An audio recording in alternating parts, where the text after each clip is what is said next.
Unsur-unsur dan struktur teks berita. Halo teman-teman. Balik lagi di kanal ini. Kali ini, kita akan bahas tuntas tentang teks berita, khususnya unsur-unsur pentingnya dan bagaimana teks berita itu disusun. Siap? Yuk, kita mulai. Sebelum masuk ke 5W+1H dan struktur, kita ingat sedikit ya, berita itu apa sih? Singkatnya, berita adalah laporan tentang kejadian atau peristiwa yang aktual, faktual, dan penting untuk diketahui banyak orang. Nah, supaya sebuah berita lengkap dan informatif, ada unsur-unsur penting yang harus ada. Kita kenal dengan istilah 5W+1H, atau dalam bahasa Indonesia sering disingkat Adik Simba. Apa aja itu? Pertama, what, atau apa. Pertanyaan ini mencari tahu peristiwa apa yang terjadi. Contohnya, terjadi kebakaran di Pasar Baru. Kedua, where, atau di mana. Menunjukkan lokasi kejadian.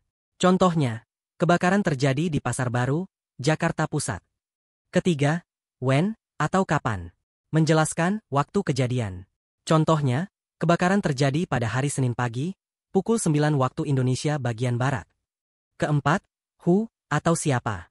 Menyebutkan orang atau pihak yang terlibat. Contohnya, kebakaran diduga disebabkan oleh korsleting listrik di salah satu kios pedagang. Kelima, why, atau mengapa. Menjelaskan alasan atau penyebab kejadian. Contohnya, petugas pemadam kebakaran masih menyelidiki penyebab pasti kebakaran tersebut. Terakhir, how, atau bagaimana. Menerangkan proses atau kronologi kejadian. Contohnya, api dengan cepat membesar dan melalap beberapa kios sebelum petugas pemadam kebakaran tiba di lokasi. Setelah tahu unsur-unsurnya, sekarang kita bahas strukturnya. Teks berita biasanya punya 3 bagian utama. Pertama, judul atau headline. Judul ini harus singkat, padat, dan menarik perhatian pembaca. Contohnya, kebakaran hebat landa Pasar Baru. Kedua, teras berita atau lead. Bagian ini berisi intisari berita, biasanya menjawab pertanyaan apa, siapa, kapan, dan di mana. Letaknya di paragraf pertama. Ketiga, tubuh berita atau body. Disinilah penjelasan lebih detail tentang kejadian, termasuk mengapa dan bagaimana. Jadi, dengan memahami 5W+1H dan struktur teks berita, kita bisa lebih mudah memahami dan menganalisis sebuah berita. Kita juga bisa menulis berita dengan lebih baik dan informatif. Oke.